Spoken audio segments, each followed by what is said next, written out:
Felcia woke to the sound of nearby gunfire. It was so loud she swore someone was firing the gun next to her head. For the first seconds, she wasn't sure where she was.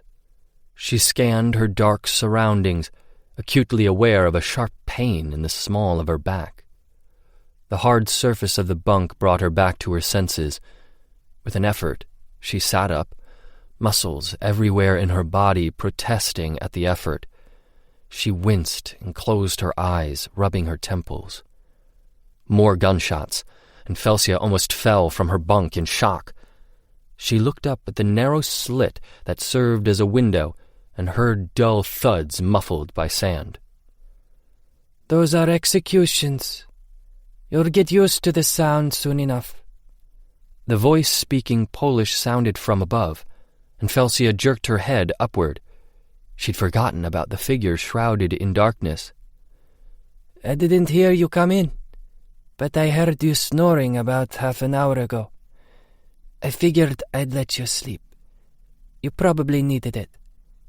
A command that sounded like a bark outside, followed by more gunshots and bodies hitting the sand.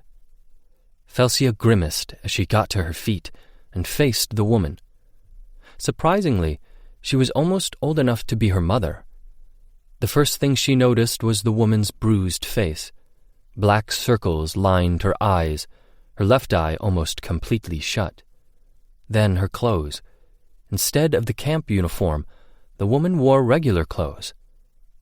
Awkwardly, Felcia held out her hand. "I'm Felcia. What happened to you?"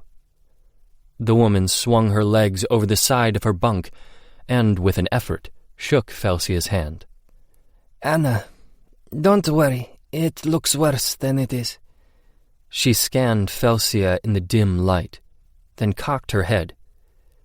"You look in much better shape than most of the prisoners I've seen. Did you arrive only recently?" Felcia avoided the question, keen to learn more about Anna before revealing anything about herself. "You're not wearing a prisoner uniform." The women looked at each other for a few seconds. Then Anna smiled. "Observant one, aren't you?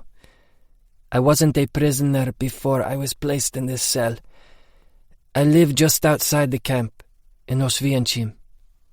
Felcia's interest was piqued, but it was clear Anna wasn't going to tell her anything more unless she answered her question. "I'm not new. I've been in the camps for a little over 4 months now." "Camps?" Anna climbed down from the bunk, stretching her legs. On her feet, she was nearly as tall as Felcia. "I spent the first month in Birkenau, but I was fortunate enough to be relocated to Rajsko." Anna's eyebrows shot up. "The farming camp?" "Yes. How do you know about it?" Felcia couldn't hide the surprise in her voice. Compared to the monstrosities of Auschwitz and Birkenau, she couldn't imagine Rajsko getting much attention. "It's hard to miss, isn't it? They flattened an entire village to make room for it. We see the prisoners from Birkenau heading there every day, working those fields that seem to stretch forever. But the thing that really gets the tongues wagging in town is the lack of fences around the perimeter. There must be 40 to 50 smaller camps spread around Birkenau, munitions factories, mines, and even the Siemens operations. They all have high fences with SS troopers guarding them feverishly. Your camp?